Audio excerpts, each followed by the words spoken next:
Hello, this is Tony Ober. I am a musician, sound designer, composer, visual artist, and educator. And I'm here in the synthesizer lab where I teach at Arizona State University.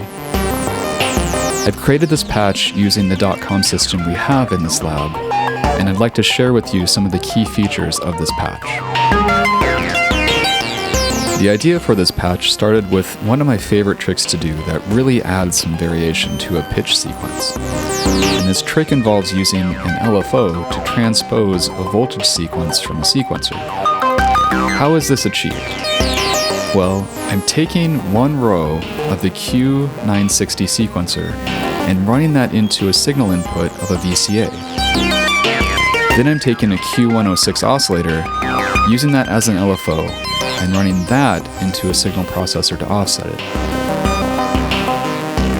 The reason I'm offsetting this LFO is that we're using this LFO to transpose the sequence up and down. But we need to offset the voltage of that LFO up. If we don't do that, the transposed notes will go too low when the LFO is in the downswing of its cycle. The output of that offset LFO is going into the control input of the VCA that we have our sequencer going into. The output of that VCA is being sent into a sample and hold, and that sample and hold is being clocked by the main clock in the system.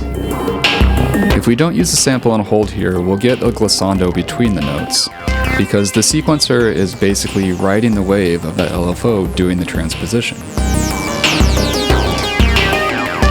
Finally, the output of that sample and hold is going into a channel on the Q171 quantizer bank, and then the output of that quantizer is going into our volt per octave input on another Q106 oscillator.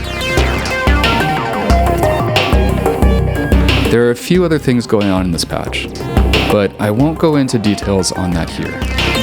Check out the detailed patch breakdown in the video description for more information.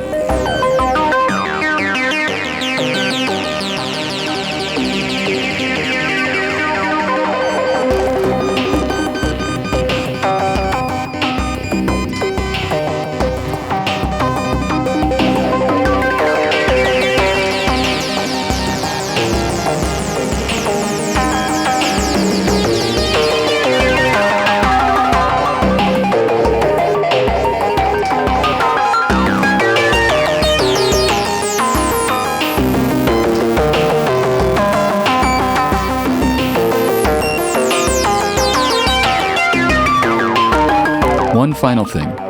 Please keep in mind, when you build patches like this, you risk tearing apart the fabric of space and time. You can see that starting to happen in this video, so please proceed with caution.